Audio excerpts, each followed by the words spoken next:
And I just want to say I really appreciate you and Sammy's school and Sammy's wanting to have us crash the Sammy's education party with Bobbi, who is one of my favorite photographers by far. I represent Pro Photo in the sense of the sales manager for Sammy's. I will definitely be monitoring the chat. If you guys have any Pro Photo related questions, of course, throw them in there. We'll do our best to try and answer them. Whether Bobbi can answer it or me, all of our powers combined, we can probably help you out. So I don't want to talk too long, but again, just thank you for everyone for attending. Thank you to Sammy's. And of course, thank you to Bobbi, Mistress of Light. You are the best. I'm gonna hand it over to you now, and because they probably don't want to hear me talking. So Bobbi, take it away. Thank you so much. Great. Thank you, Eric. And thank you, Rui. And thank you to Sammy's camera. And I was just telling Rui that I lived in LA for 25 years. I'm in Carver, Massachusetts now.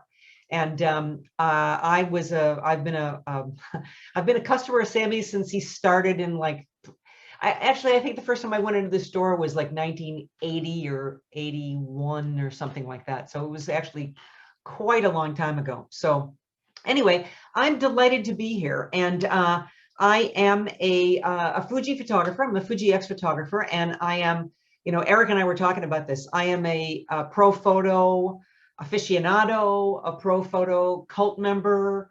I don't know. You can probably come up with all kinds of ways to be able to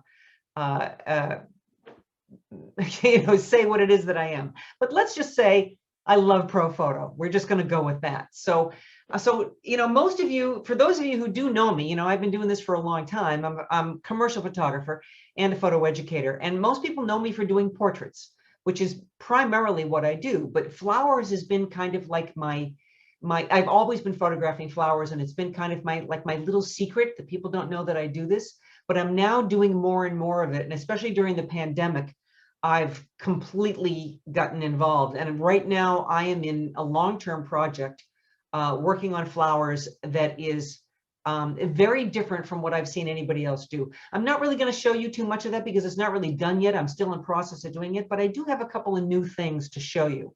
So I'm going to go ahead and open my screen and let's see if, okay, I'm going to need to know that, can you all see that screen? Can somebody turn on, Eric, can you turn on and tell me that you see the screen? Oh yeah, it looks great, Bobbi. Okay, great. Then I'm going to go right to the slideshow here. So here we go. So as I said, I'm a commercial photographer. I've been shooting professionally for less than that many years, and I'm still shooting. The past year has been challenging, as you can imagine. Most of what I do is portraits of businesses. As I said, commercial. I don't do like weddings and babies and kids and stuff, except for my friends and my neighbors. But I work mostly directly for corporations, for business entities and websites and magazines and a whole variety of things. But I'm really a dedicated photo educator. I've been teaching professionally actually for a really long time, but in the late 80s, when I still had my studio in LA, I started teaching lighting for UCLA Extension. And now I teach all over the world. I lead travel photo workshops. I'll talk about that a little bit later. We have one spot left for Iceland in September, and it's safe to go. And we go to Venice Carnival every year in February. So anyway, I'll tell you a little bit more about that later. But I am truly a lover of light. And Eric did say this, and it is kind of funny, but my nickname is Mistress of Light because I teach so much about lighting. So I'm going to get right into it. But actually, before I do that, I want to tell you that everybody loves flowers. I mean, they're so beautiful. How can you not be completely and totally enthralled by their beauty? And there's such a wide variety. And in the past year, I go to Trader Joe's and I buy flowers, or I see them in the supermarket. I mean, really, I've been bringing them home and lighting them and sitting them on my dining room table, and you're going to see pictures of all of this. So they're always available. You can always shoot a flower, no matter what else is going on in a pandemic-plagued world. We can still shoot flowers in our dining room. So that's what we're going to be doing here. So let me go ahead and get right into this. Now, everything that I'm going to be showing you here, with a tiny little exception, is going to be with Pro Photo. And everything that I'm going to be showing you is going to be using the A1X with a variety of modifiers. So some of the stuff that I want to show you is just to get it out of your mind. A lot of people really hate their flash. They don't know how to use it well, and they think that it sucks, that it just looks lousy. Well, if you just put the flash directly on the camera and shoot it straight in, then you're going to get something like this. This is flash directly on camera. However, I will tell you that with the Pro Photo, because of the round head and that kind of like Fresnel lens almost that's in the front of it, the quality that comes out of the bare head is still pretty damn fine. But you can change the quality. They make fantastic modifiers, and I'm going to show you all this. So, but this is flash on camera, bare head. Okay, look at the difference in the quality. That is using what I call the shell. It is actually, I think, called a soft light reflector. When I have it right here, I can read it off the back. Soft bounce. So I'm going to show you all this stuff and how it's being used. But this is flash on camera, so you know that you're going to have really no shadows because it's just going to come straight on. So the key is when you get it off the camera, now you're starting to get more directional. So if you look at this, you can see that the light is coming from camera left, and it's far enough to the side. I'm picking up a lot of texture. So these leaves are lit up, but you see the shadow here. That's the giveaway about where the direction of the light is coming from. It's probably coming from about here. Okay, and then this next one, the light is coming from above. Again, you can see the shadows here. And I think that this one, I bounced off my dining room ceiling. So let me go on. So here's mostly what I used, although I'm going to get into some more advanced stuff after this. But these are the basic tools that you get with the A1X, or you can get with the A1X. So you've got the dome. You've got two different kinds of grids. You've got a little bounce card, which is also acts as a scrim. And this is what they call the soft bounce. I call it a shell because it looks like a shell, but basically that's what it is. So here we are in my dining room. Okay, and I have just taken a piece of foam core and clamped it to a stand, and then I put a piece of black velvet on top of it and clamped it up here. I want you to know that everything I did here, every one of you can do. Nothing is complicated. Nothing is expensive. It's, well, outside of the Pro Photo, and worth it. But everything else is basically really, really simple. And this is what I really want to get across to you tonight, is that you don't need to have like roomfuls of gear in order to be able to take really effective pictures. So here we are. Here's the flash directly on the camera. So, when you're shooting vertically, it's going to be off to the side, right? It's not going to be directly over the camera. So you're going to get a little bit of light coming from the side. But there's the bare head mounted on, and that's the dome. That's the diffusion dome. And you also get a, when we come back and you can see me again, I'll show you. It's not a diffusion, it's a spreader. So if you really want to spread and soften the light, you use the spreader, which makes the light go out in pretty much all directions. And then the dome is going to soften that. And you get a pretty even spread when you do this as well.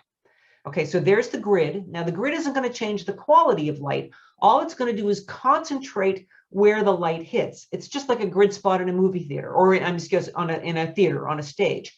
So you have two grids, you have a 10 degree and you have a 20 degree. And if you put the two of them together, you're going to narrow that beam even more. And then there's the bounce. Now, it's a pretty small card for a bounce.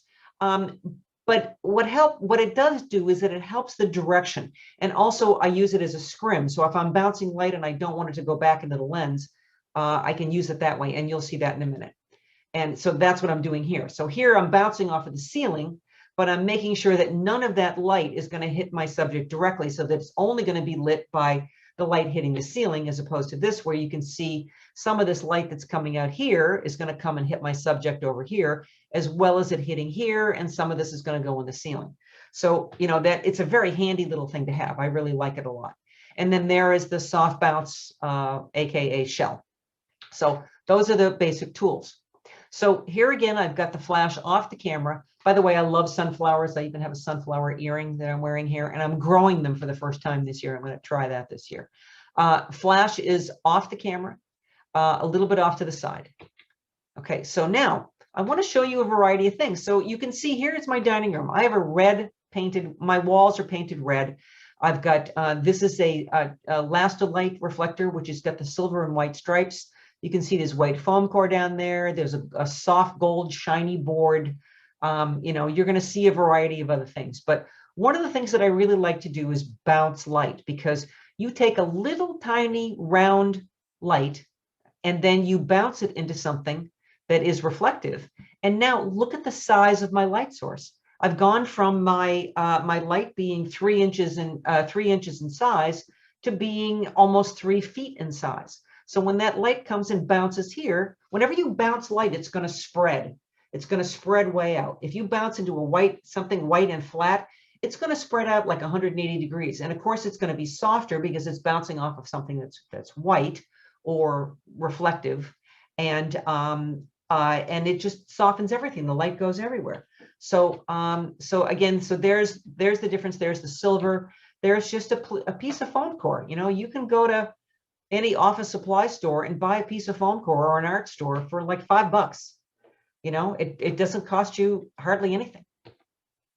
Now, this is with the light coming behind. So you can see here, what happens here is that it's great to have it backlit. It's great to have the leaves illuminated. One of the things I love to do with flowers is to get that back illumination so they start to glow. But of course, I've lost everything in the center. Okay, so now I have 2 lights. So now I've got a grid on the front. So I'm lighting up the center of the sunflower as well as having that other one directly behind that's illuminating. So 2 lights is great. I don't know if I've got any pictures in here that I've used more than 2 lights. Most of the time I will only use 2. Occasionally I'll add a 3rd in there. Okay, so now here is showing you the other version of that. So there is the light being, you know, backlit. Okay, and then here I'm having a soft silver reflector that's bouncing some light back into the flower. So actually, you know what? I'm going to take that back. I think that this is actually that soft silver bouncing into the flower to light it. I think it is only 1 light. Okay, so now here you can see a couple of things. I have this kind of like reflective board that, depending upon the angle of light, it will come up with all these colors. And then this is just a shiny board. It's just a silver reflective board. Again, you can pick it up at any art store. Okay. And this is, you know, if you go to Home Depot, this is kind of like they put it in flooring. It's like a metal grid kind of a thing. So it's kind of a softer silver, but with a little angles. Sometimes it kind of bounces the light around a little bit. So, you know, I find these things and I bring them home and I play with them. I try them out. I want you to point out for people who are doing the flowers. So here's the clamp. You know, there's so many different people that make these kind of clamps so you can hold it in place. Okay, so here we have flare. So I've got that light is coming through and I'm getting a little flare here, which sometimes, you know, is kind of cool. And then again, now here, I do not have that. Now I've gone to the black background and I am lighting it. I think you're going to see it in a minute. I'm pretty sure I'm using the, I'm going to go back. I'm pretty sure that I'm using the soft bounce reflector on this because I've got more than 1 flower. Now, I want you to also pay attention as to what my approach is. The first part of this presentation are pictures that I did more than a year ago, when the pandemic first hit and I was first starting to do this. And since then, I probably have shot, and this is not an exaggeration, 20 or 25,000 images of flowers. Now, that may make you gasp a little bit, but lots of times what that is that I am doing, since I'm a Fuji photographer, I'm doing different film simulations with the JPEG. So I may run through like 12 different film simulations. Plus, I may be adjusting. Like, for example, this one shot, I may do the light 3 or 4 different ways. I may arrange the flowers slightly different. So I may shoot 100 pictures, and then it's the last 5 are the ones that I'm actually using. So it's a process. You know, part of what I'm doing here is my process. So I'm exploring. I'm kind of exploring. I'll start with 1 flower. I'll add some more in. I will light some. I'll let some go dark. I'm looking at texture. I'm looking at color. I'm looking at composition. You know, there's like so many different things of ways that you can do this. And here, you know, I've got the flower pretty much in the dead center, which is what we normally say, you know, don't do a bullseye. But when you have a sunflower, sometimes it's very appropriate to do that. And I really like this one because the light is mainly on the facing one, and then the light falls off in the back. Now, here's the opposite of the black background. Here's the high key background. So now you can see, see how the light is coming up here? See how I'm picking up all the texture on the stems? I am lighting the white background. So I've got a light hitting that directly, and that is kind of bouncing back and coming up. And then I probably have another big silver reflector from the top catching that bounce light and bouncing it back in. So this way, I've got a white background, I've got illumination, and with the reflector, I am still filling in this area so that this isn't going completely black. There again, the illumination, and I'm totally enthralled with the back of sunflowers. I love the shape, I love the texture, I love all these little hairs. It's like I just can get lost in this. I get kind of mesmerized. So I shoot with the Fuji makes an 80mm 2.8 macro, which is like amazing lens. I mean, like crazy sharp, really fast focusing. I'll show that to you in a little bit as well. So most of these images have been shot with the 80mm macro. Now, just in case you don't know, I'm shooting with the Fuji X-T4, and the Fuji, their normal, they're what they call their X series of cameras, are crop sensors. So it's an APS-C size sensor. They're not full frame.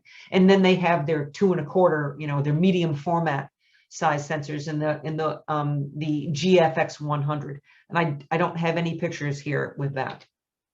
So this is going to sound a little weird, but if you go to my website, I have a section on my website called I Shoot Dead Things.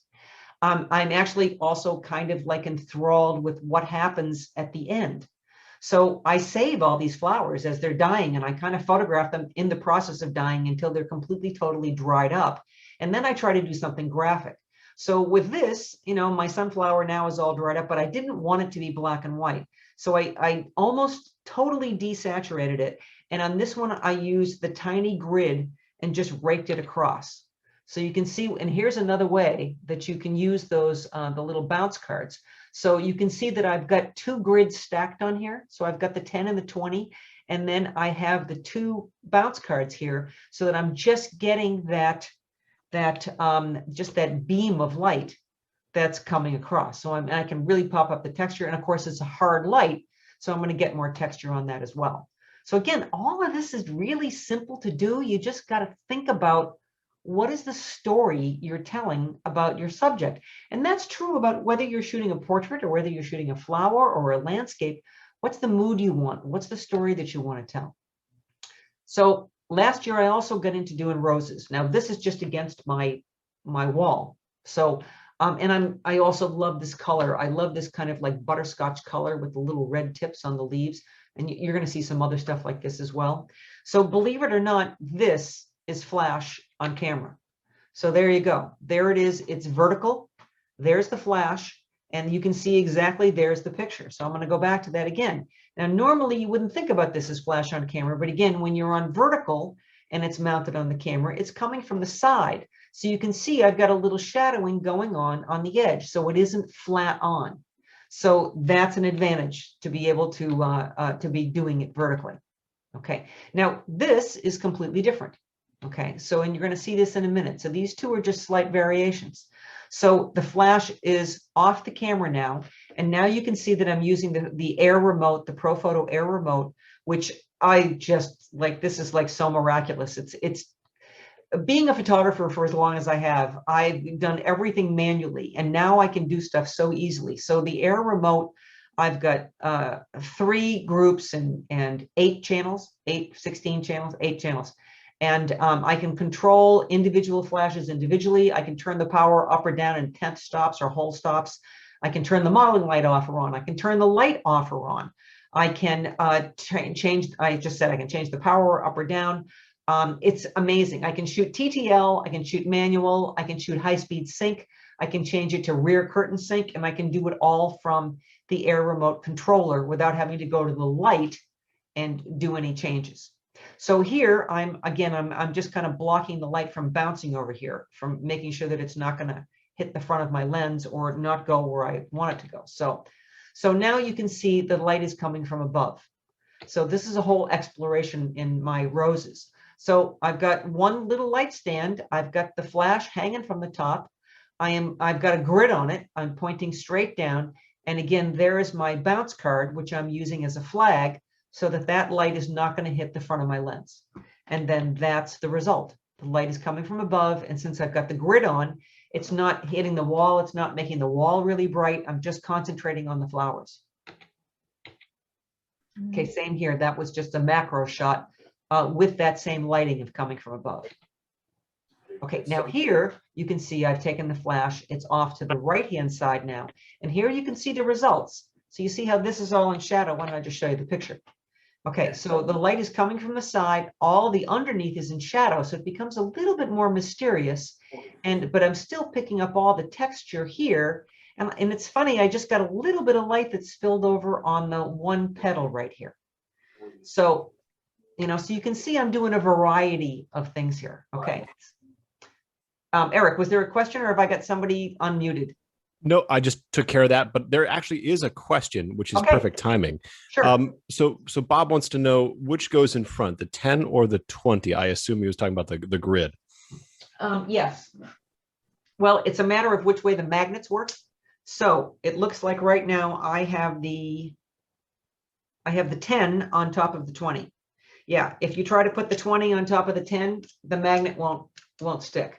So the 20 is first, and then the 10 goes on top of that, and then everything is magnetized. Good. Thank you, Bobbi. Good question. Okay, so then I went out and I bought a little orchid, and I started playing with the orchid. So again, I've lit the white background, and I'm bouncing some light in here. That's just the white background without anything in the front. Okay, and now you're going to see this in a second. I'm going to come up to my video here in a second. So these are tiny little orchids. So here you can see. So what I was doing here is bouncing the light off of the white background, and then I'm just filling in a little bit here. But this is not what I'm going to show you next. So, but I wanted you to see this because I wanted you to see again that you take a small light source and you just point it at something that's white. And look at the size of my light source now. The size of my light source has become, well, it's 3 feet wide. I think this is a 40 by 60 inch piece of foam core.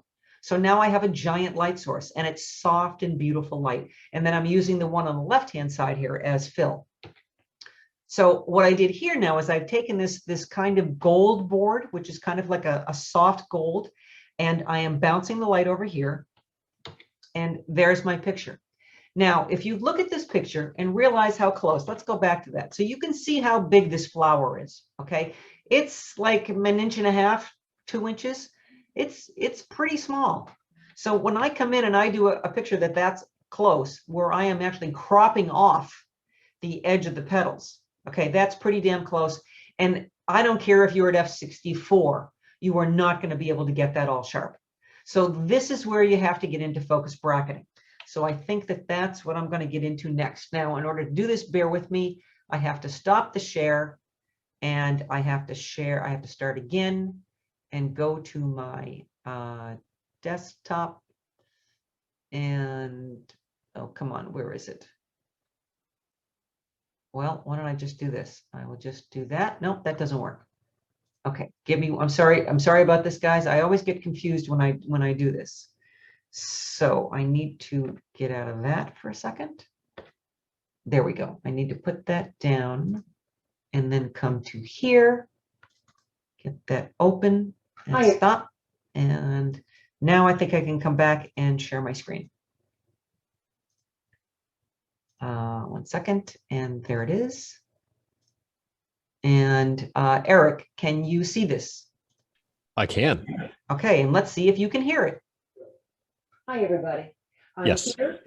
Okay, so everybody can hear. Okay, so this is now I'm gonna be telling you how to do focus bracketing in your camera, and then I'm gonna go into Lightroom and show you how to take it from there. Now, in the chat, early on in the chat, if you go back, I have a document that takes you step by step on how to set up your focus bracketing, and then also step-by-step procedure for processing the stacked images in either Photoshop or in Helicon. And I'm going to do you a demo in Helicon because it's a lot easier. All right, so this is about a 6-minute video, so let's just go. How to set up to do focus stacking using your flash. And you could actually use your flash off camera, bouncing into the whiteboard. You could probably even put it on top of your camera and point it at the whiteboard. You don't want the flash directly on the camera. But you can do this anywhere. As you can see, we're in my dining room table. I've got this gold shiny board as my background, and I'm taking the light and bouncing it off the white card. So you're going to see what happens here when I hit that. So you see how that lights up a big area? So it's nice soft light that's coming over here. And I've angled the board because I don't want the board to be too bright. If I angled it away, it'd be too dark. And of course, there I have my card, my digital bright card, which, as you know, if you know me, we always use that. So come on over here and let me show you how to set it up in the camera in order to be able to get your focus stacking to be done properly. Now, I'm with Fuji, so I can show you on the Fuji camera. I'm going to stop for a second. Can you hear me as I speak now? Yes. Okay, so I have to tell you that the video is really contrasty. So when you're trying to look at my LCD screen to see this, it's really contrasty, and I apologize for that. So just so that you know, if I'm trying to point to something on the screen and say, well, you can see that this is in focus and this is not, and how soft the light is, it looks really contrasty, but you'll see the results at the end of the video. You can look it up for your own camera. So you can see right here. So I'm going into the picture of the camera. And then you go to drive setting. So you go to the right, hit the drive setting. It says bracket setting, because this is what it's going to be. It's focus bracketing. So I go there, I take it over, and then down here, you see it says focus bracket. I have to go down to the focus bracket, select that. Now I'm doing all this on manual, so you definitely want to select that. Now my screen is showing me three things. It's showing me how many frames I want to shoot, what the step interval is going to be, or excuse me, the step distance is going to be, and what the timing interval is going to be. So when we do this, the most important thing is that you have to pick your closest point of focus. And I'll show you that when we come back out of this. Since I'm using macro, and I'm really only concerned about seeing, in fact, I'll show you the picture again. I'm only concerned about seeing this flower in focus. I'm not looking for everything else in the background in. So the more pictures you do, then the more you are going to get into you can do more than just your 40 images. So I'm doing 40, you could do 50, as you can see here, you could probably do 900 if you wanted to. The steps are about how much difference there is in the focus. So you always start at the closest point, and then it will take a step and focus just behind that point and keep on going for those 40 steps. The higher the number on the step, the greater the distance is that it's changing the focus. Since I'm on a macro, I wouldn't want to do a 10. 10 is going to be like if you're doing a landscape. So this is going to be pretty good with 5. That's going to work for me. Now, if you're shooting with natural light, you would put your interval over here at 0, because there's no reason to pause.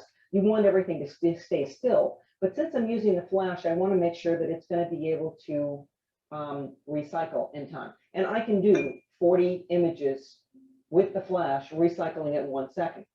So what I'm going to do, here's my picture again. Now I just want to show you this so you can see my highlight. See where my little green dot is right there? The closest thing to me, that sticks out more than anything else. I'm on back button, manual focus, important to be on manual focus. So there I am, I have that. So here's what the picture looks like right now. Okay, so that's what it looks like right now. I really love the lighting on this. If I blow this up, okay, you're going to see that all the way down here, that very front tip is really sharp, but you can see that behind it is not. Okay, so what I need to do is I need to make sure that I'm going to be able to get everything in focus, hence the focus bracket.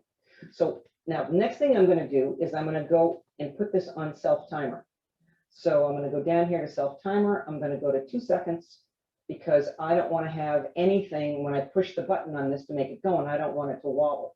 And then up here, I have to turn this over to bracket.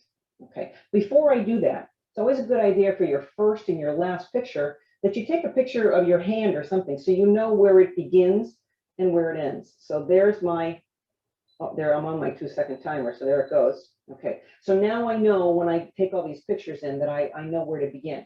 So now I'm going to turn this over to bracket. Okay, and I need to make sure that I'm not hitting the table, I'm not hitting anything else. I am double checking that that closest point is the focus, and now I'm ready to go. I hit this, 2 seconds countdown, and here we go. 40 shots. Each one is going to stack up the focus a little bit in the background. I'm shooting at 5.6. That's a really sweet spot in my lens. If you shoot it like 16, it isn't always the sharpest on your lens, and for doing this, you want to have your best. Plus, I also need to have my power to be able to recycle. So I'm using the Pro Photo, obviously, and it's not at full power.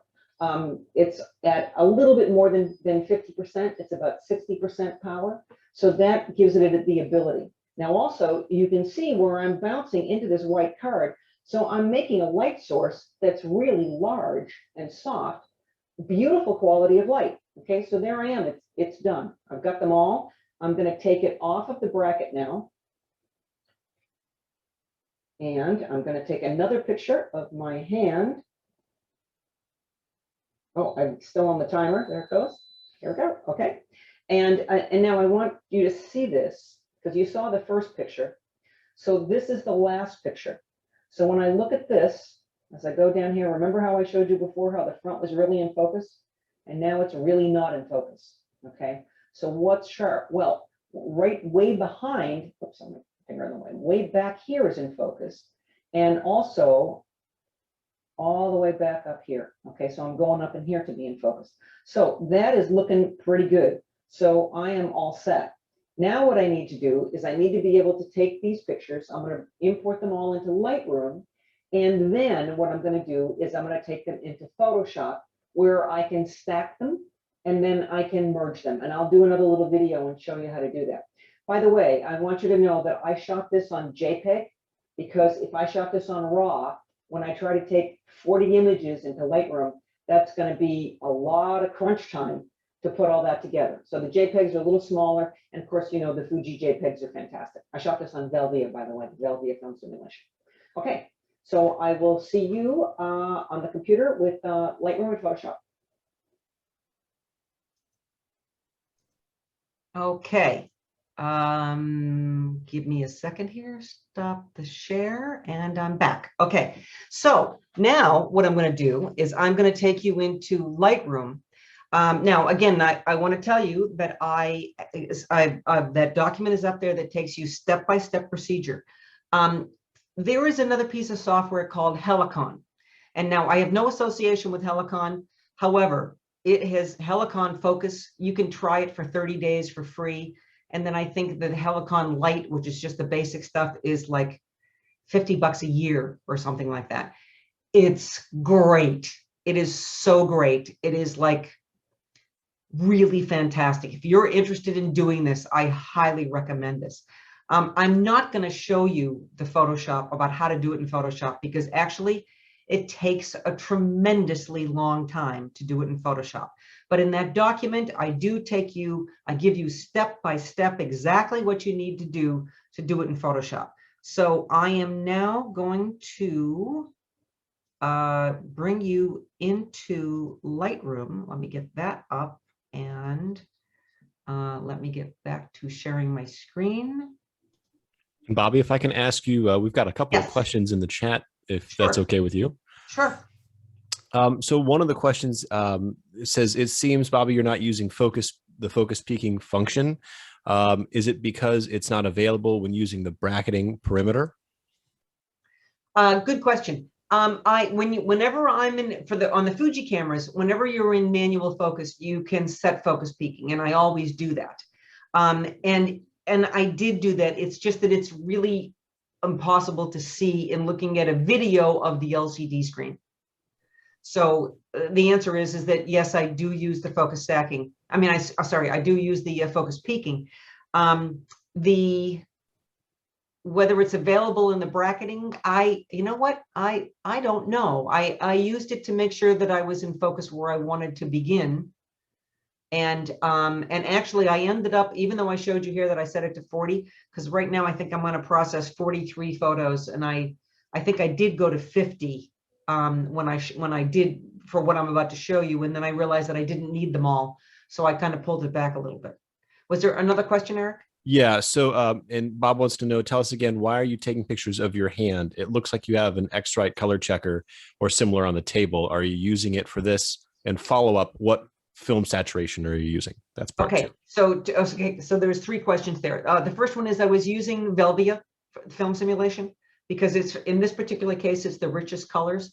Although I will tell you, just as an aside right now, away from the focus bracketing, it's very interesting. You know, Fuji's film simulations are fantastic. I mean, they've got They've got so many different kinds of things. And in my project that I've been working on now for months on photographing the flowers, I am finding that some flowers, I have to keep changing the film simulations according to the flower. So for example, like Velvia in some flowers is just horrible. I mean, it just makes everything get super, super saturated and it posterizes. In some cases, Ostia is too pink. So I'm finding that in like purple tulips, I have to photograph on Fuji negative high. And the poppies I'm photographing on classic color neg because they come out the most orange. Now, this isn't, you know, whenever you're using the film simulations, it's only applied to your JPEG, but I basically shoot JPEG and RAW on everything. When you go into Lightroom, you have, when you go into the processing, you have the ability to choose your film simulation. It's your, you know, it's your camera matching color profiles. However, it is Adobe's interpretation of Fuji's Velvia, for example, where the JPEGs are Fuji's brilliant engineers in the film simulations. And lots of times, I'm telling you, the JPEGs are great. I have done several magazine articles where I really literally gave them JPEGs straight out of camera, and that's what they printed, and they were gorgeous. But that's a whole other thing that I could get into. So, okay, so film simulation, and I'm sorry, Eric, what were the other questions? No problem. So why are you taking pictures of your hand? It looks like you have an X-Rite color checker. Yes. Are you using it for this? Okay. Well, the X-Rite color checker is just for, you need to make sure, you know, if you want to make sure that your color is going to be accurate, then you always want to shoot a picture of the color checker. That's not included in the bracket. That's just to get it set up so that I can then take this and I can correct the one that's the shot with the color checker, and then I can apply that to all the other ones to make sure that I have accurate color. I will tell you, and this is really the truth, guys, and I just want you to know that I'm not just like saying this because we're with ProPhoto, but with the ProPhoto lights, it's amazing how accurate the color is that's coming out of that flash. If there's any change at all, it's really minor. So it's not a big deal. But a lot of other light sources, I find that like lots of times flash can be really blue. So that was that question. Now, the reason that I take my picture, the picture of my hand, and I wasn't really clear about this in the video, and I'm sorry. Okay, if you're looking at my Lightroom screen right now, you can see that you have 43 pictures up there that from this distance look all the same. Okay, so if you were going to do a whole variety of focus stacking and you wanted to try focusing in a different place, and you now have, okay, 40 times 4 is 160 pictures, where's the first one and where's the last one? So the whole reason for that is to take a picture of your hand, and then you know that the next picture is the first one, which is the one of the closest focus. And then when you're done, you take a picture of your hand. So now you know the one before that is the one that's the furthest in focus. So when you go into Lightroom and you've got, you know, 3,000 pictures on your screen, you can say, here's the beginning and here's the end, and I can select those. Okay, so that's the reason for that. Sorry if that wasn't clear. Okay, so here's what you do. I now have I've selected 43 images. This is actually the final one right there. Actually, before I even do that, let me just show you this. I can take it out of here. So if you can see this right here, you can see that all of this is out of focus. And you can see that that's a little bit, that's sharper than anything else. Okay, that's the first picture in the frame, or the first picture in the sequence. And then this is I think, there we go. This is, no, you know what? I think that's another finished one. Sorry. Here we go. Now you can see the front is completely out of focus, and you can see how much sharper I am in the background. So it's making tiny little, steps of changing the focus all the way along. And quite honestly, generally they say start at 50 and then see what you need to do. You know, you kind of have to look at it and see what you're going to do. So I'm going to select these pictures right here. So I've selected 39 photos. Okay, now, if you were going to go into Photoshop, you can just go to any of the frames and you can right click and you can say edit in, and then you can take it into Photoshop, or you can take it into anything else that you have as a plugin. I've got the Nik filters as well, but they don't do the focus stacking. Okay, but I'm not going to be editing, and that's not how I'm going to work this. To go into Helicon, you select all the images, you right click, and then you say export. And when you go to export, you see you come up with other different kinds, different things here that are here, and I can go to Helicon Focus. Now, clicking on that, what's going to happen is that it's going to open up Helicon, supposedly. And oh, it's working. Okay, so you see how up here in the top left, you see how it's exporting the 39 pictures? If I was doing this in Photoshop, I would tell you all to go get a cup of coffee and come back in 5 or 10 minutes. Okay, now, in that few minutes that I told you that, then you can see now, here we are. There it is. There are the pictures. Okay, or there, I'm sorry, I am open here. Now, I need to change this because I can't see everything. Okay, I need to just move you guys over to the left here. So over here, if you can see my cursor over here. You see here are all the pictures. I'm going to uncheck that. I don't need to pull that one in. So I'm going to go to method B, which is kind of standard. Again, you've got all this in the step-by-step. Radius 8, smoothing 4. These are the standard settings in Helicon. Okay. Hey, Bobby, your screen is frozen, just so you know. I haven't done anything. Oh, ignore me. Okay. Huh. So now I'm going to hit render. And now, Eric, do you see 2 screens? No, still just the one, and your cursor's on 28. Really? Okay, sorry. At least it is for me, yeah. I'm going to have to close this. I'm going to have to close it and start again. Sometimes this happens when I'm trying. I'm going to stop the screen share and start again. This is what happens sometimes. Okay, so I'm going to open Lightroom back up again. Okay, now can you see if I do that, does that blow up on Lightroom? Yes. Okay, so now hopefully this should work. So I'm going to go back. Sorry, I have to keep moving that around. Let me go back to this so that I can select all of those. Move this back. I'm going to right click. I'm going to export to Helicon Focus. And again, we got to wait. You can see up here on the top left, exporting to Helicon, 39 photos. Takes less than a minute. And then that should open up. Okay, do you see the Helicon screen now? Not yet. Oh. Your spinny circle, blue spinny circle looks like it's frozen. Okay. You might have to stop the screen share and then start it again with your new window. Okay.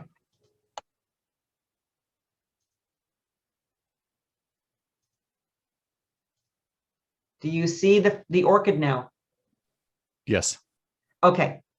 Okay, good. Thank you. All right. So over here, I'm on, since I've already done this, I've got the final TIFF up here. I'm unchecking that. So I have selected all the other images here that are, in my sequence. They're all right there on the right.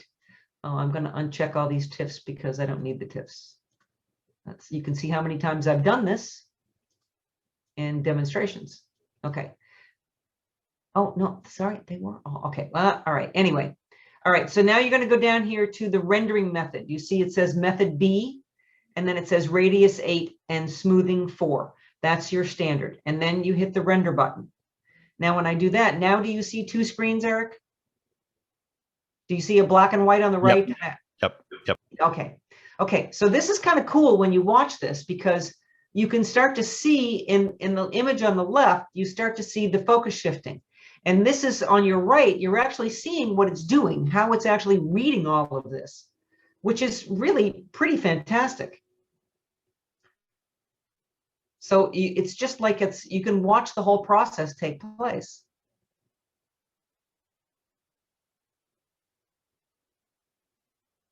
Believe me, this is like 20% of the time that it takes to do it in Photoshop. Now, this may look a little contrasty to you right now, I am going to save. So I go up here to saving. Okay, and I hit save. And what that does is that takes it back. It's going to take me, that's good there, but it's also going to, I'm saving a JPEG there, and it's going to automatically save it to Lightroom. So now when I close this, okay, I have to start again on the screen sharing, back to Lightroom. And do you see my Lightroom screen now? Yes. Okay. And then here's my, I'm going to take it all the way up. There's my finished product. So you can see that all the way down at the bottom, these two little things that are out in front are sharp. Everything here is sharp. This is sharp. And as I said, I don't care about these guys being in the background sharp. I just wanted this one flower to be sharp. So that is really easy. That is really, really easy to do, as you can see, and it just takes a couple of minutes. So Helicon is definitely the way to go for processing. And it gives you a TIFF. It gives you a really high quality TIFF. So, you know, I don't know how much better it's going to be in Photoshop. I don't think it's going to be that much better. All right, now I have to stop the share again so that I can go back to regular Lightroom. And let me try. Oh no, I don't want to go back to Lightroom. I want to go back to my what happened to my, let's see, hold on guys. I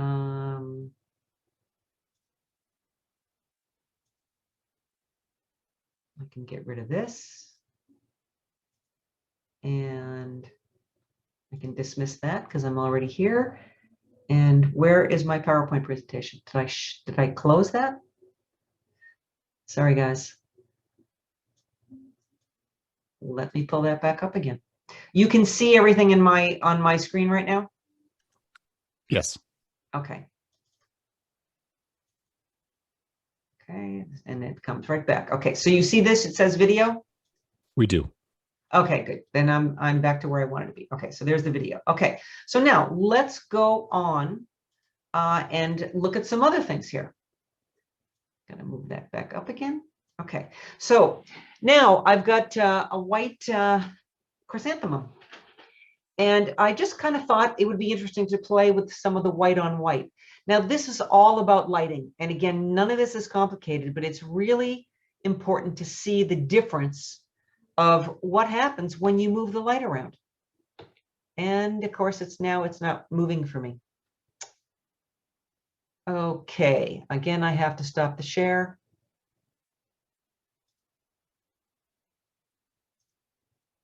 Okay, and let me try it this way. Let's see if I can move it. I can't. There we go. Okay, so on this picture here, so you see where the light is. You see that there's a white background, but it's just kind of gray, and then the light is coming from here. So here I'm using the soft bounce, and I'm partially hitting the flower, and I'm partially hitting the white background. Now, the only reason that there's a hole in this, I put the black card up because I wanted the shadows to go dark.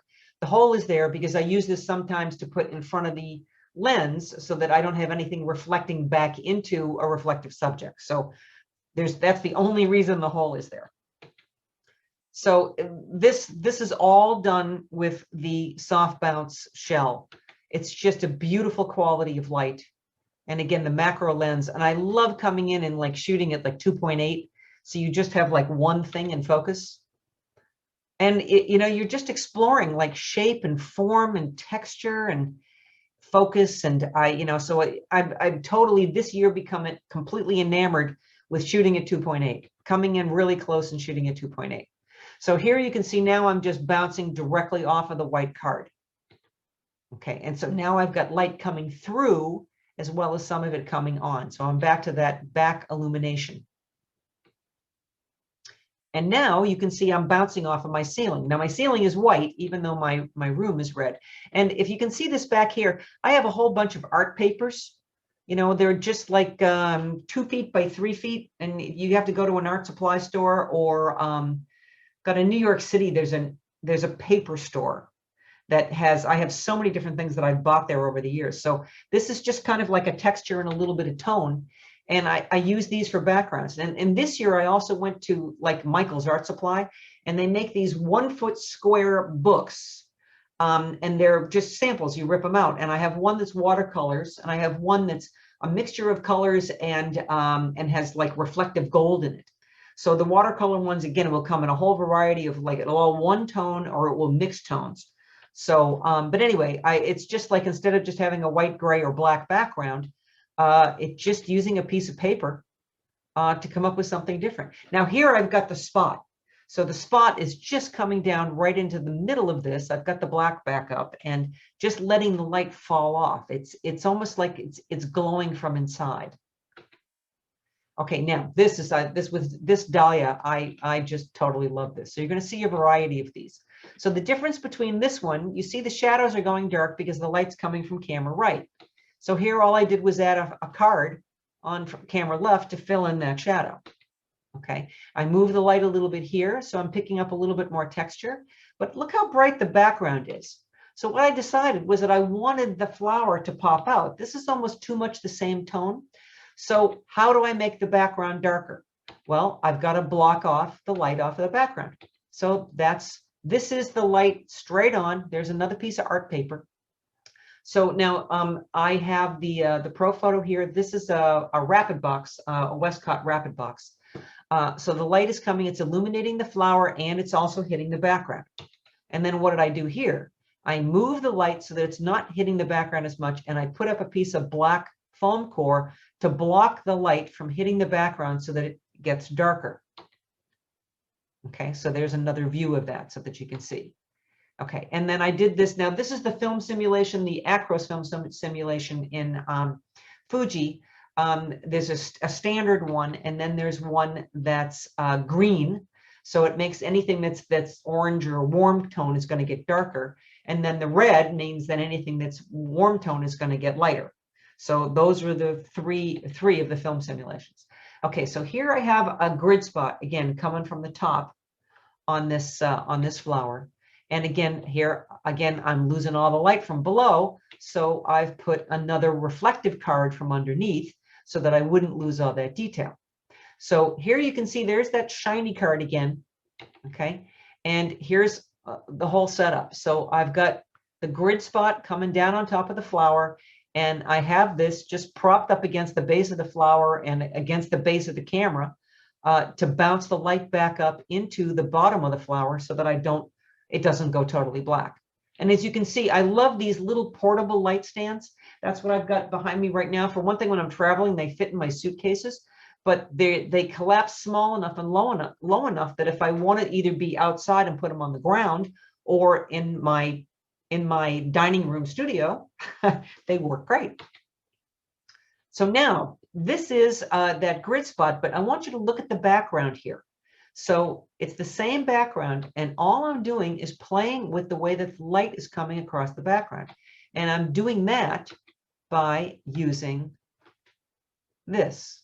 Okay, this right here, I am angling this to hit the light in the background. Oh, I didn't have it here.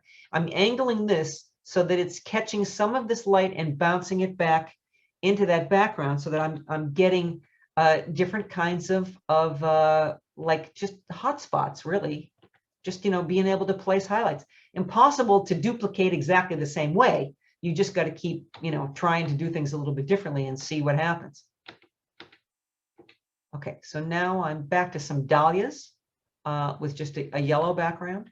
And then again, moving the light and amount of fill. So here, the light's a little bit more, it's coming from the camera right side, but it's a little more frontal. Here, it's really almost slightly behind with just a little bit of it popping up in the front. So again, there you can see the rapid box. Okay, and this is that shiny board I was talking about where you can get, it's like you get like kind of weird reflections on this. Sometimes it looks really neutral, and other times it picks up color.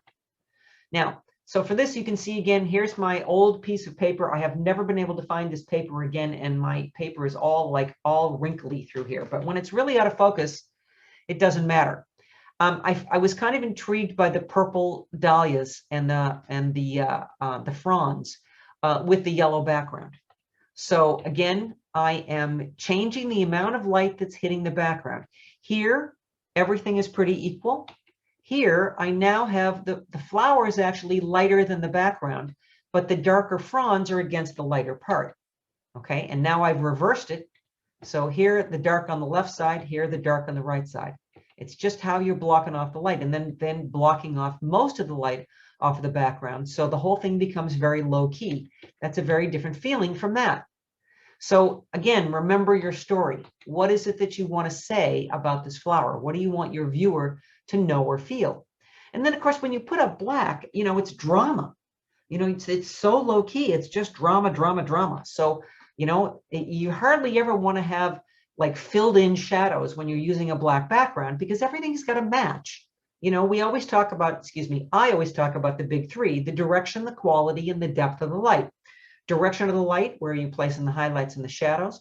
Quality of light, is it soft or hard? The harder the light, the more texture. The softer the light, the more diffused everything is going to be.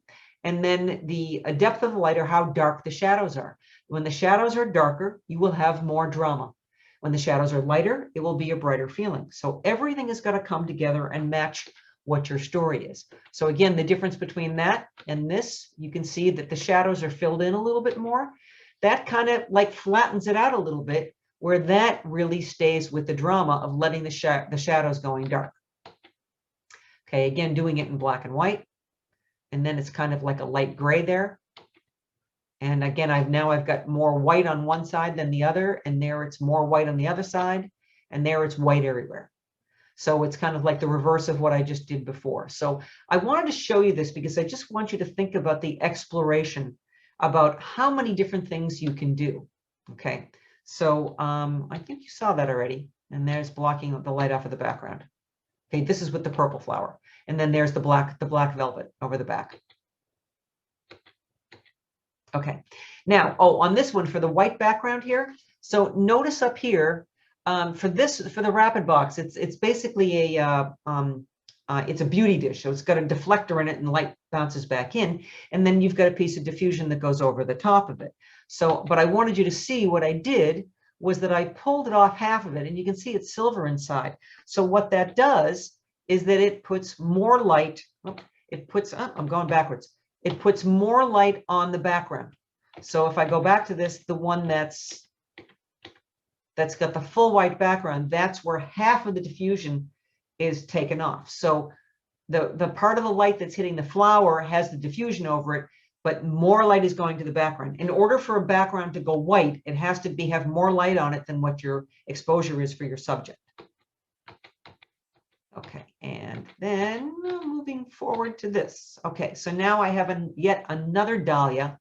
And here you can see I've taken the diffusion off altogether. So it's all silver inside.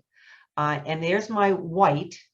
Okay, and so I'm still bouncing some light back in with this shiny board, the funky shiny board. And I come up with that. Now, this is also shot, it's probably not at 2.8, but it's probably around 4 or 5.6, so that it's not all in focus. I just love the way that this looks because, again, the lens is so ridiculously sharp. Where it's in focus, it's crazy sharp, and I love the way that it falls off. So here is now using that funny shiny board as the background. Okay, instead of using it as a fill, it's now being used as the background. And there it is in black and white.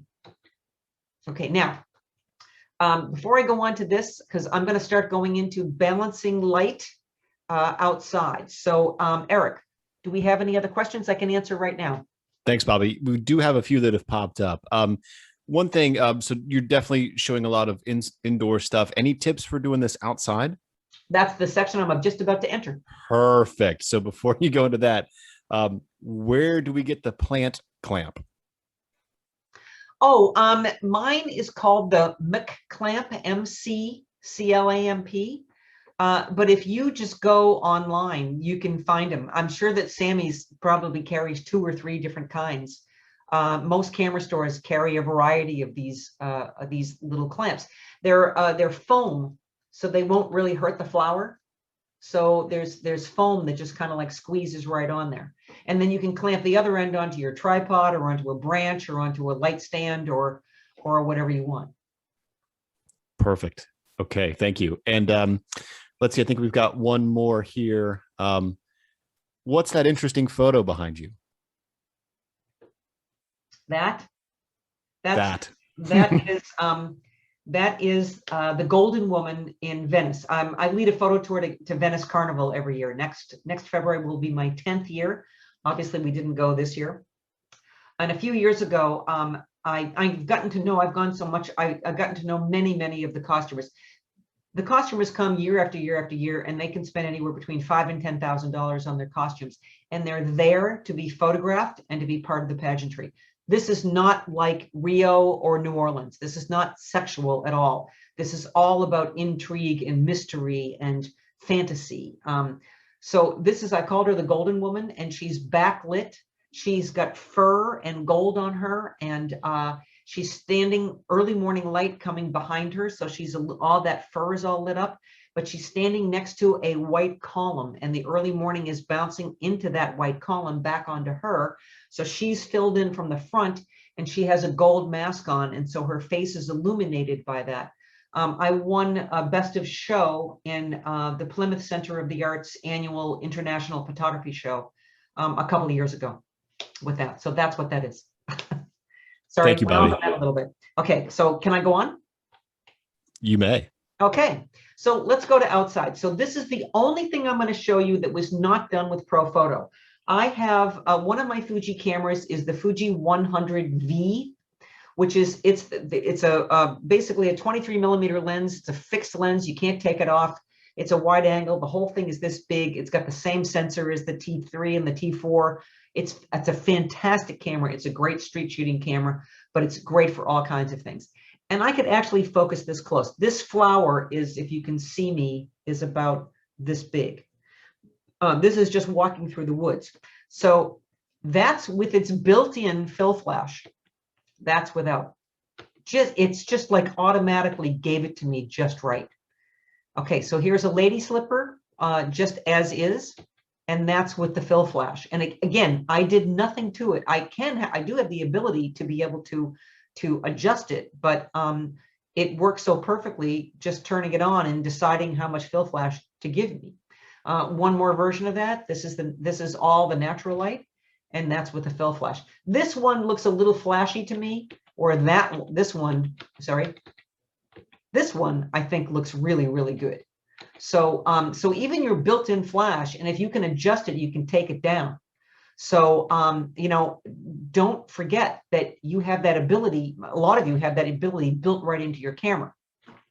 Okay, so now we're going to get into the balancing light. Okay, so this is balancing ambient and flash.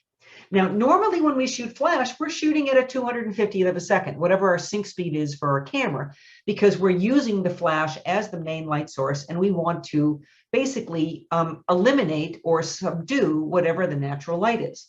So what I'm going to show you here, this is my hibiscus on my porch, and I'm going to take you through just a change in the shutter speed in this. The f-stop is going to be the same. So remember, your flash is controlled by your f-stop. Your exposure is the flash and the f-stop are linked.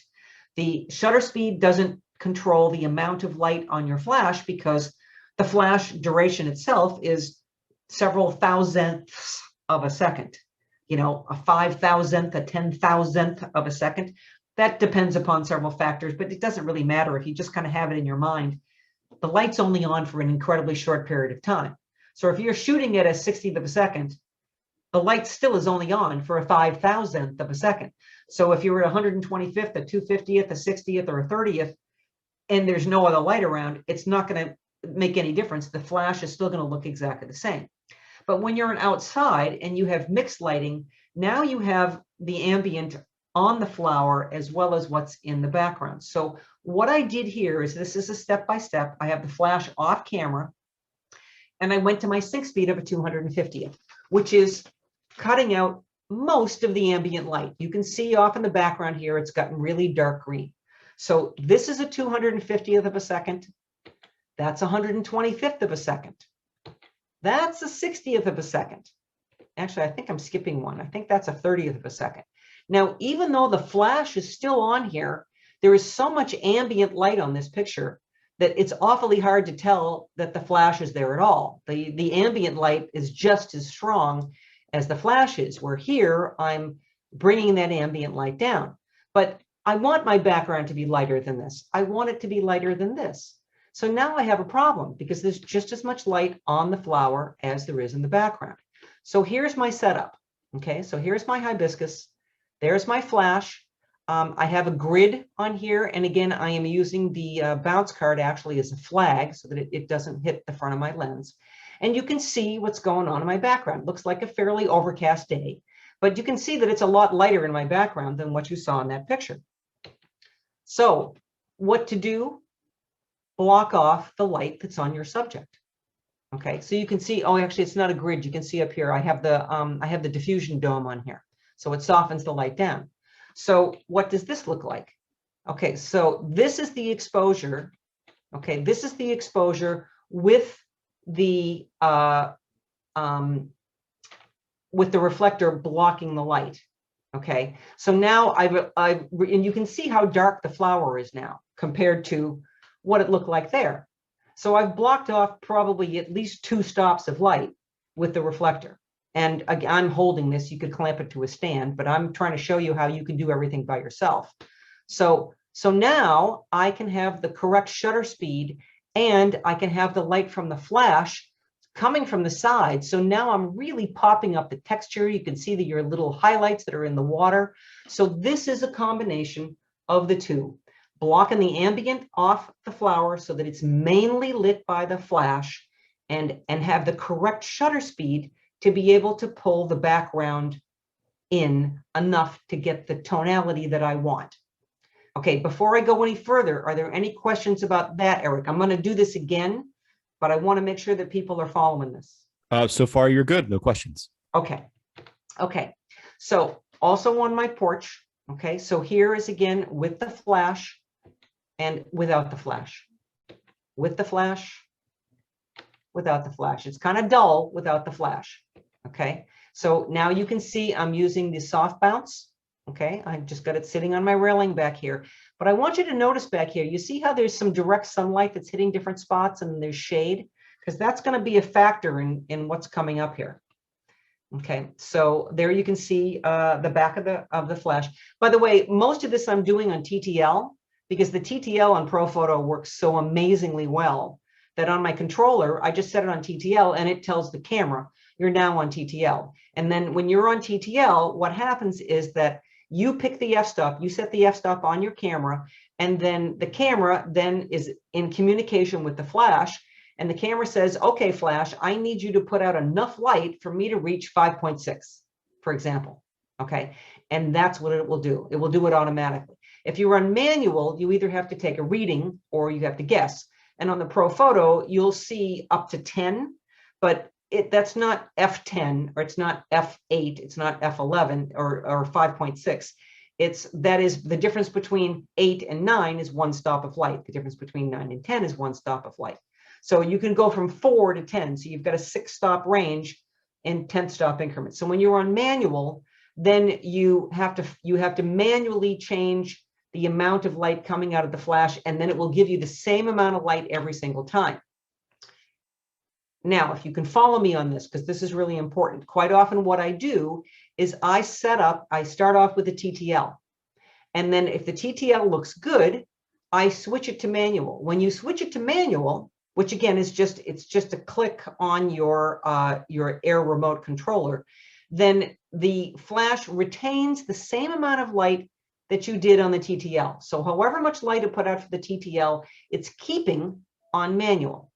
Now, why does this matter? Well, if your subject and the light remain stationary, in other words, the distance between the light source and the subject is not changing, then it's always going to put out exactly the same amount of light. But if the camera sees more or less light in the background, for example, the camera may say, oh, it's too bright back there now, close down.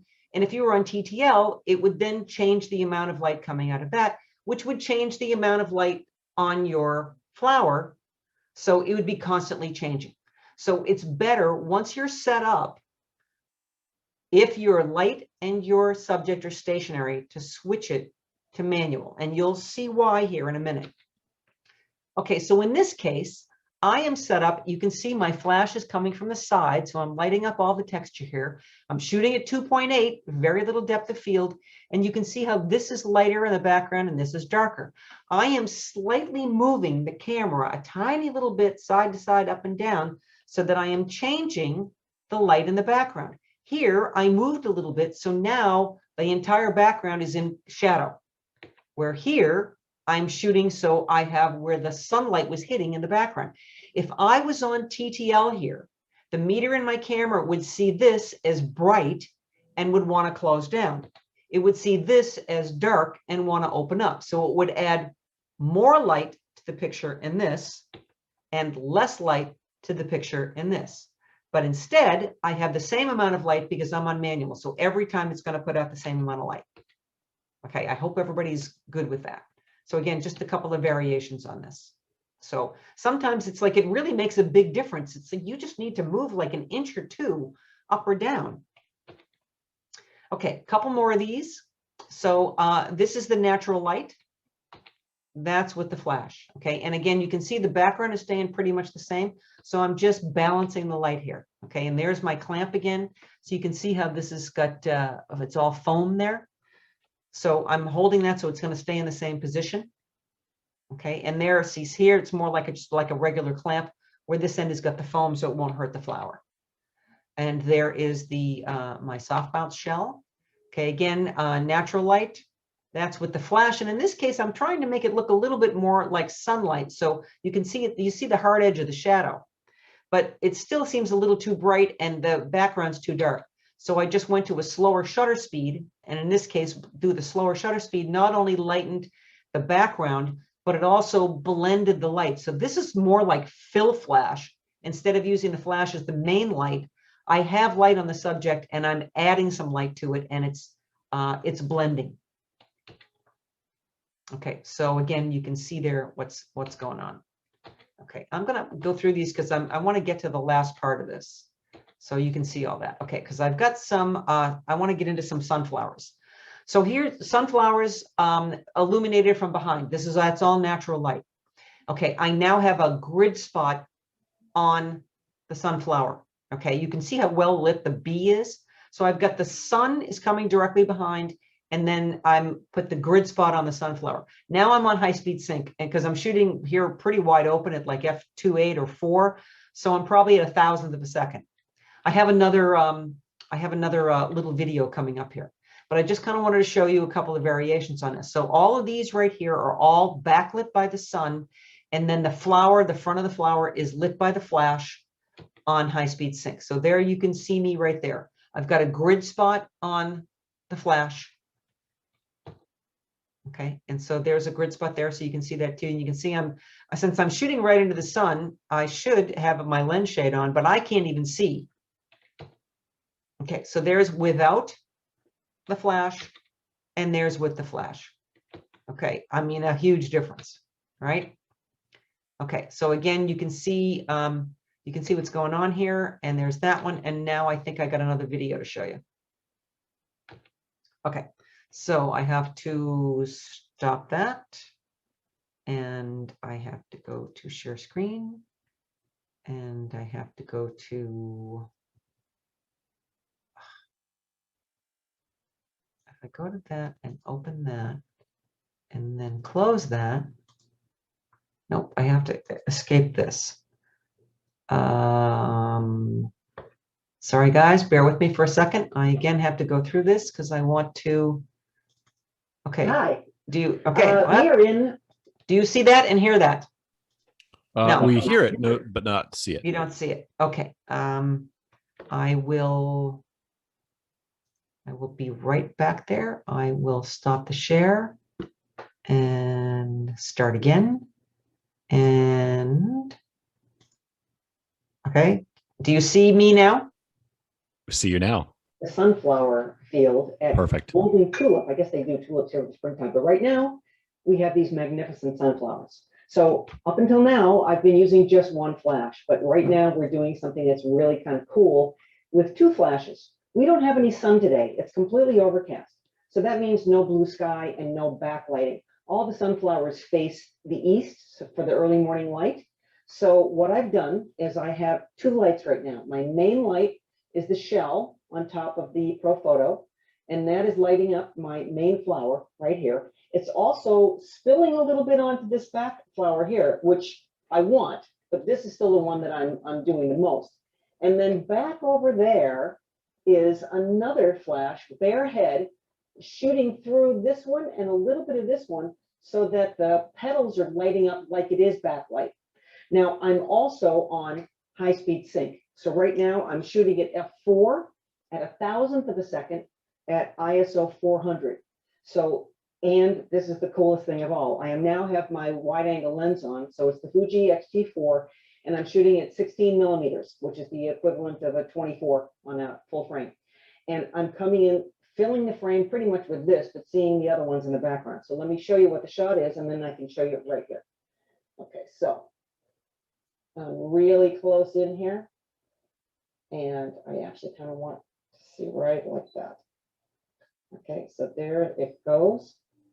And there's my image. Okay, so look how cool that is being all lit up. Sorry, I'm reflecting in there.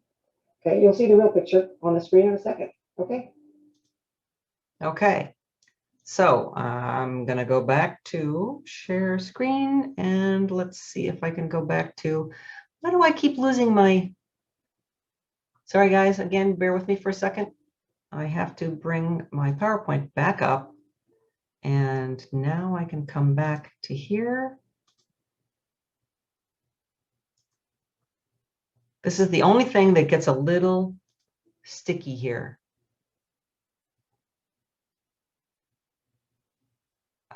There we go. And okay.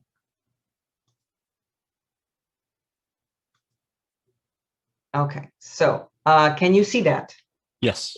Okay, good. All right, so there you can see again, there's the shell, the soft bounce shell.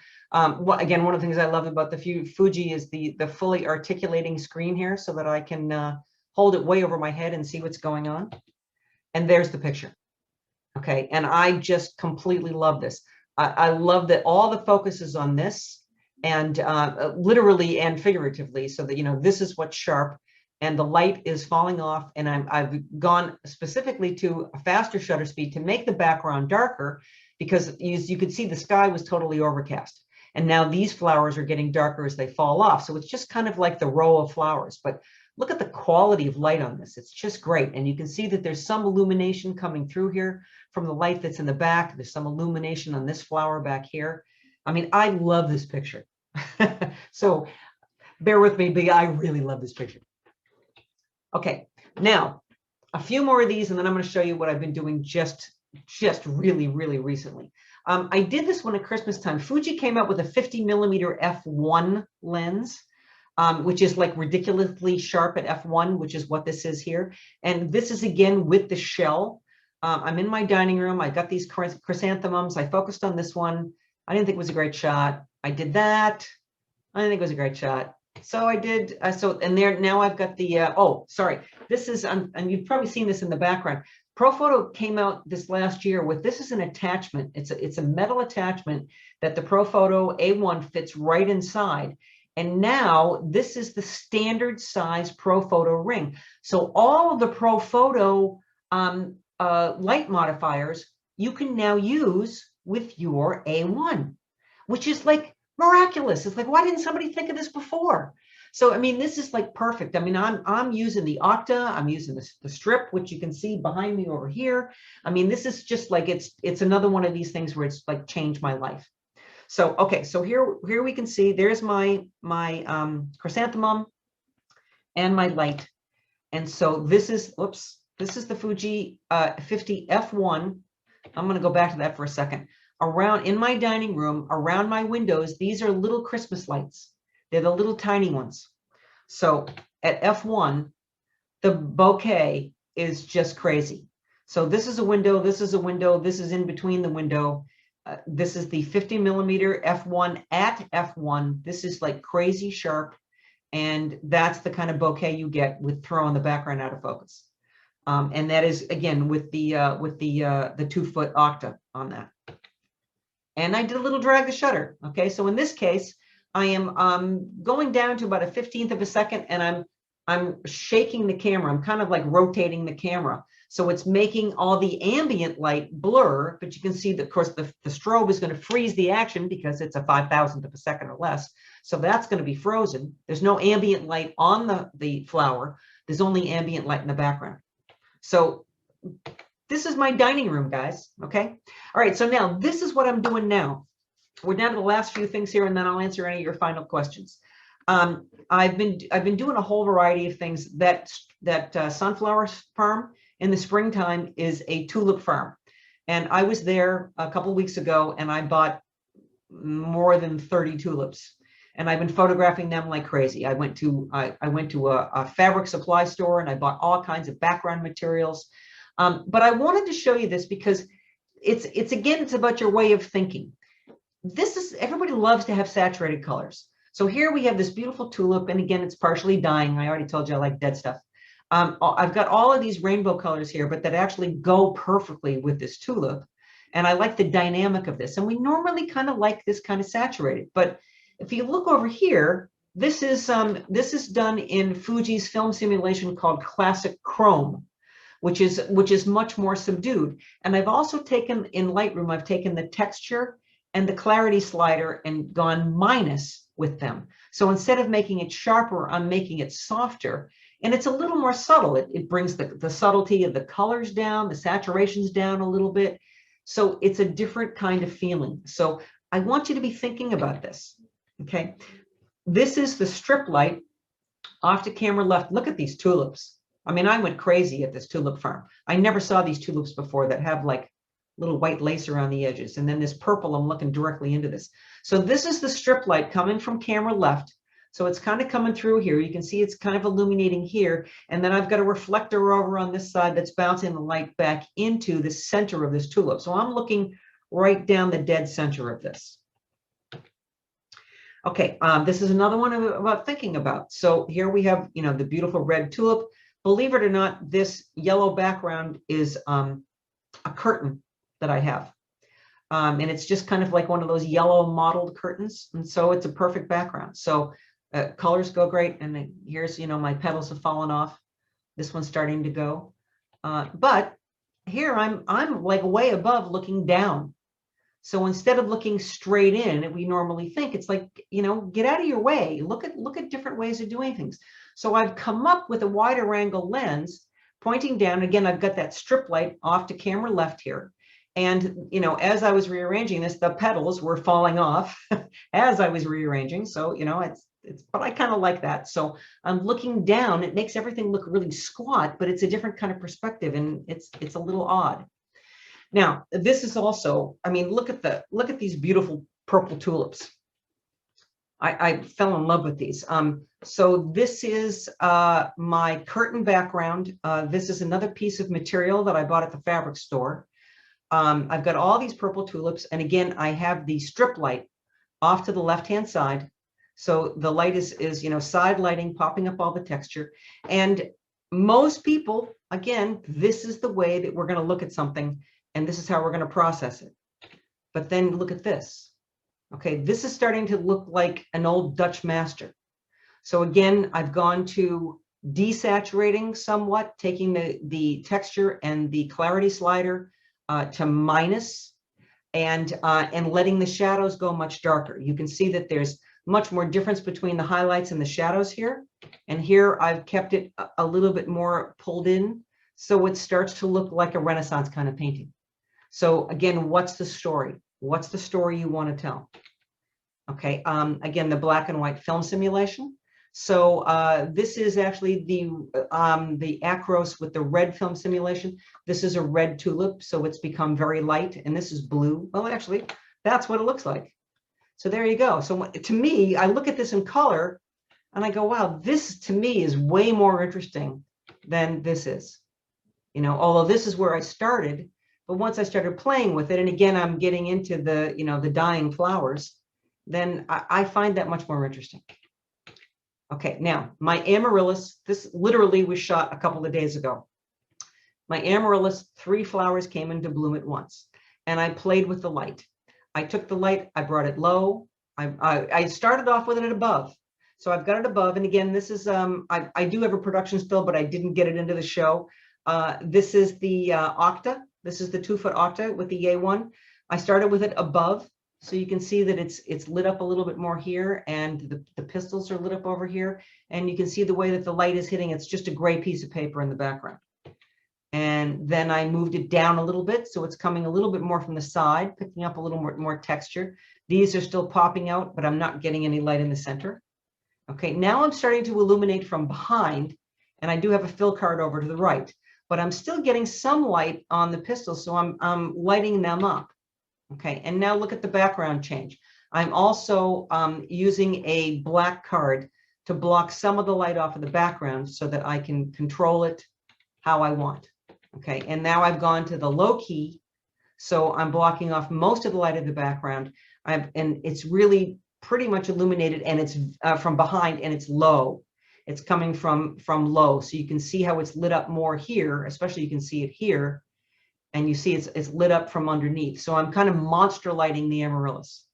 So, you know, again, I spent the afternoon trying a whole variety of things. I'm just showing you a fraction of things that are here. And I think I've got one more, which is all about the processing. Okay, so here I just went super saturation. So this was shot in the Velvia film simulation. I went into the hue saturation slider, and I took the red all the way up, so it completely posterized. It was a gray background, but the light was just a little cool. So I went into the hue, and I took the blues all the way over to the right, and then I went into the saturation and took that over to the right, and took the purple all the way over to the right, and took the green. So I made everything super saturated and completely flat. So this is now where the other one was like a Renaissance. This is kind of more like a pop art, Andy Warhol, you know, that kind of feeling. And you can see it's like posterized around the edges here. So it's like totally wild, but you know, it's like, why not? You know, you got to try stuff, you got to play with stuff. So that's it. So here you have, let me stop sharing the screen. Oh no, I needed to show you that, sorry, so that you could see that. Here we go. Okay, so BobbiLane.com, Bobbi and Lee's Photo Adventures. Again, if you go back to the very beginning of your chat, you'll see that. We have one space left for Iceland in September. It's safe to go there. They've done a great job of taking care of everything. And by the way, there's a volcano erupting that we can go to. We only take 7 people, so we've got one spot left. If you go to Bobbi and Lee's Photo Adventures and go to Photo Tours, you'll see that. And Venice Carnival for next year is sold out. However, we will take people on the waiting list. This is like the best thing that we do every year. If you want to get a hold of me, you can just you can go to BobbiLane.com, but you can it's very simple. I'm Bobbi at BobbiLane.com, BOBBI at BobbiLane.com, and you can send me an email, and I promise I will get back to you and do the best I can to answer any questions. So I know we're going to wrap up here and see whatever final questions, but I just wanted to say, before we even say goodbye, again, I want to thank ProPhoto very much for sponsoring this and for making the fantastic products that they do, because my life is so much happier with them. And again, to Samy's camera. So I'm going to stop sharing the screen there, and then I'm back. Or you're back, Eric. Welcome back. I'm back too. Yeah, that's funny.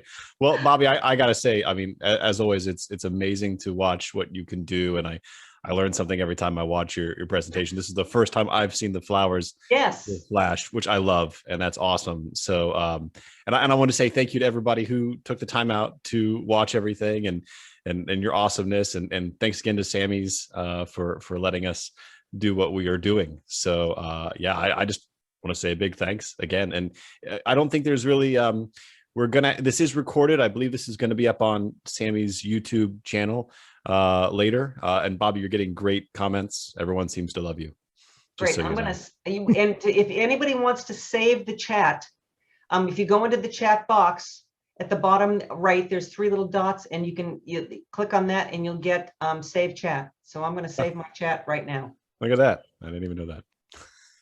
Okay, so that way you get all of that. So I am hoping in the future that I'm gonna my husband Lee Varus and I are planning on doing a lot more online education, and I'm planning on doing a lot of information about using the flashes. So using the flashes for flowers. I'm sorry. So because normally we do portraits, and as you know, my husband is a Photoshop. He's an Adobe wizard. He's got every commendation or name you can possibly imagine. I just call him the wizard. So anyway, the Bobbi and Lee's Photo Adventures will always have any educational thing that we're doing. And also you can sign up for a newsletter. If you go to that and go to the home page, scroll all the way down to the bottom, you can put in your email. So, all right. So again, Eric. Yep. Ta-da! Yep, that's it. I think we're going to wrap up here. Thank you all again for everything. And Bobbi, thank you so much for doing this. We really appreciate it. Thank you, Bobbi. Thank you. Thanks everybody for coming. I really appreciate you being here, and from people coming from all over. I mean, Absolutely. really, it's like I'm delighted that we had international people on this. So me too. so That's exciting. Great. Yep. Thanks. Awesome. Okay. Everyone have a great night, morning, wherever you are. Rest of your spring and summer. Stay safe and happy. That's right. Thank you. Bye, everybody. Bye.